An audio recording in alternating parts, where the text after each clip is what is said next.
Iba na nga talaga kapag tumatanda ka, iba na nga yung cravings mo.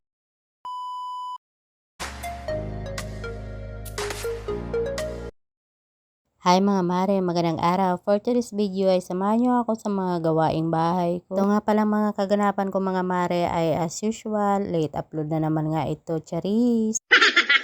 Di nga ako agad nakapag-edit mga mare dahil sa sobrang busy sa buhay. Iba na nga talaga kapag full-time nanay ka, syempre inuuna yung mga gawain tapos yung pag-aasikaso dito sa loob ng bahay. Busy nga ako dito sa paglalaba, ito naman asawa ko ay busy nga rin sa pagwawalis dito sa buong paligid namin. Kahit medyo nakakapagod nga mga mare dahil sa sobrang daming nilaban ko, pero masaya naman ako dyan dahil ito nga ang kasama ko ay masipag naman nga. Bali tinutulungan nga niya ako sa mga gawaing bahay, kaya ito nga nakapokus nga lang ako dito sa aking paglalaba. Naman nga yung nagwalis sa buong paligid. Dahil pahinga nga rin siya niyan dahil wala nga pasok yung mga bata at hindi nga nakakapagpasada. Fast forward nga tayo mga mare, ayan yung lahat ng nilaban ko, mga kumot, mga tuwalya at mga sapi ng aming kutsyon. Sampay ko pa nga rin yan kahit hindi nga gaanong mainit. Bali yung iba ay sinampay ko nga din sa may loob ng kubo. Pagkatapos ko naman nga dyan makapagsampay lahat mga mare ay nanguha pala ako dito ng talbos ng kamot. Dahil tanghali na nga niyan mga mare, nagmamadali na nga ako dyan sa pangunguha ng talbos ng kamot at nakakaramdam na nga rin ako ng gutom dyan. Na nga rin mga mare na i-video yung pagluluto ko nga nitong ginisang sardinas na may talbos ng kamot.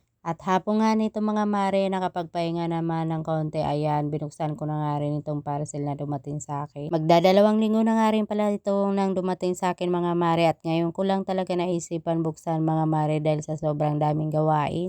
Tray organizer nga lang pala ito mga mare at 5 piraso na nga lang ito, pero small size nga lang yung kinuha ko. Pero dahil nagustuhan ko nga rin siya mga mare at ang ganda nga pala ng pagka-plastic niya. Mocha pala yung napili kong kulay at sobrang ganda pala mga mare. Ngayon nga mga mare ay napupusuan ko talaga yung mga kulay na ganito. Itinabi ko muna nga rin yan mga mare dahil pag-iisipan ko muna nga kung anong ilalagay ko dyan. At bubuksan nga rin natin ito mga mare dahil kasabay nga nito nung dumating itong seal jar na napili ko din. Nagandahan ko nga ito mga mare dahil nakasealed na nga talaga siya at babasagin pa. Diba? Sa murang halaga mga mare ay hindi natin nakakalain na mapapaganda nga natin yung mga lagayan natin dito sa loob ng kusina. Bagay na bagay nga rin ito mga mare sa team puti at team kahoy dahil napakaganda nga nitong tingnan. O ayan mga mare, kahit anong pagkain ang pwedeng ilagay natin dito at dahil nakasealed na nga siya, hindi nga sisingaw. Andito nga yung bunso ko mga mare at siya din ay tuwang-tuwa nga dito sa mga lagayan ko. Nakikipag-agawan pa nga yan mga mare dahil siya nga yung gustong maglagay nga dito.